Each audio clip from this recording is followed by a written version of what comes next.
Episode 1 dimulai dengan dukun Nopdog yang menceritakan kepada cucunya Yori tentang kisah Gang Chori, seekor naga yang akan naik ke surga setelah 1000 tahun. Ia mendapatkan kutukan setelah seorang anak melihatnya dalam perjalanannya. Ia diturunkan pangkatnya menjadi imugi, kerja kerasnya menjadi sia-sia. Itulah sebabnya ia membenci manusia dan mendatangkan malapetaka. Yori tidak takut padanya, menegurnya karena menyalahkan nasib buruknya pada manusia.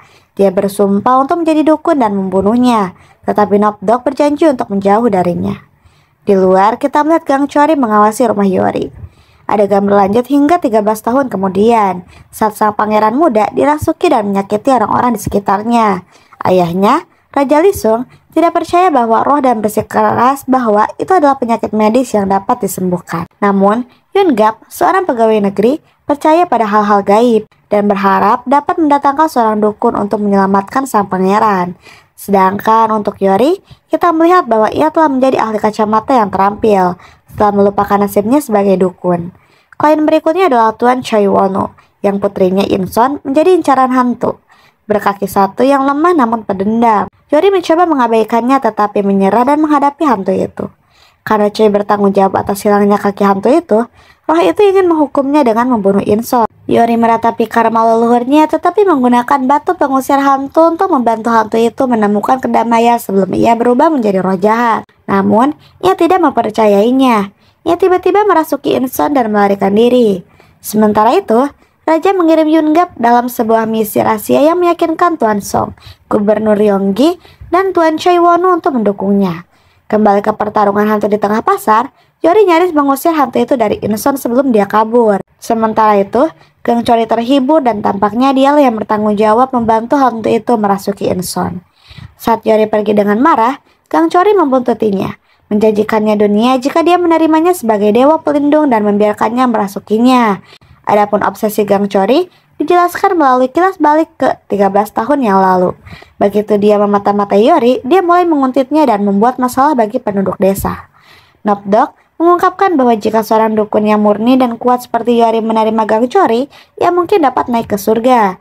Ia adalah orang yang memberi batu pengusir hantu untuk melindungi Yori. Gang Chori yang kesal membunuh Nopdog di tengah-tengah ritual.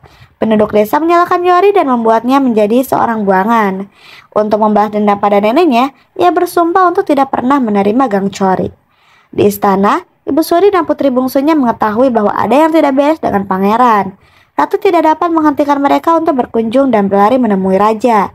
Sebelum raja dapat mengusir mereka, pangeran menyakiti seseorang. Karena takut, Ibu Suri pun lari. Pasangan kerajaan itu panik karena mereka khawatir tentang apa yang mungkin dilakukan Ibu Suri setelahnya memiliki bukti bahwa pewaris mereka tidak kompeten. Mengenai misi rahasia tersebut, Choi berterima kasih kepada Yun-gap tetapi menolak untuk mendukung raja dalam misi bunuh dirinya.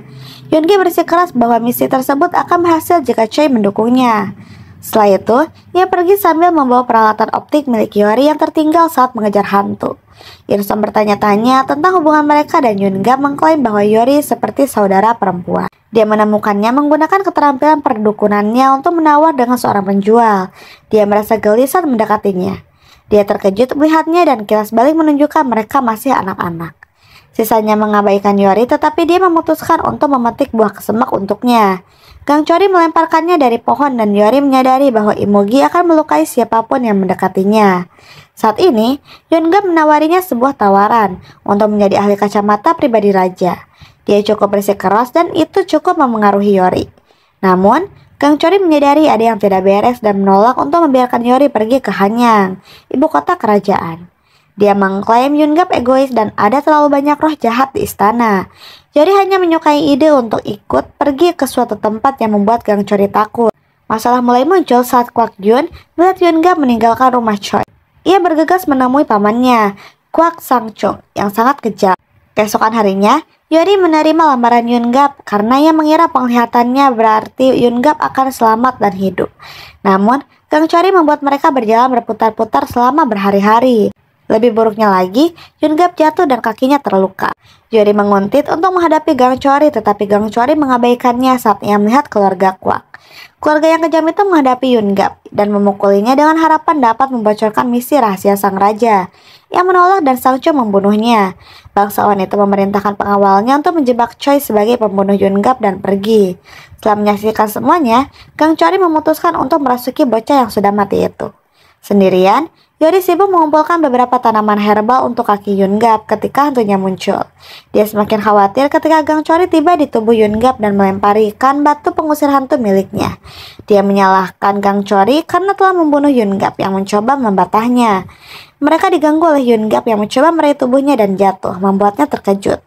Gang Chori mengambil kesempatan dan mencoba merasuki Yori tetapi tidak berhasil. Yori mencoba meraih batu tersebut tetapi Imugi melemparkannya ke sungai di bawahnya. Yori menyerangnya dan terpleset. Imugi mencoba meraihnya dan mereka berdua jatuh dari tebing. Yun-gap tampak terkejut saat berteriak memanggil Yori.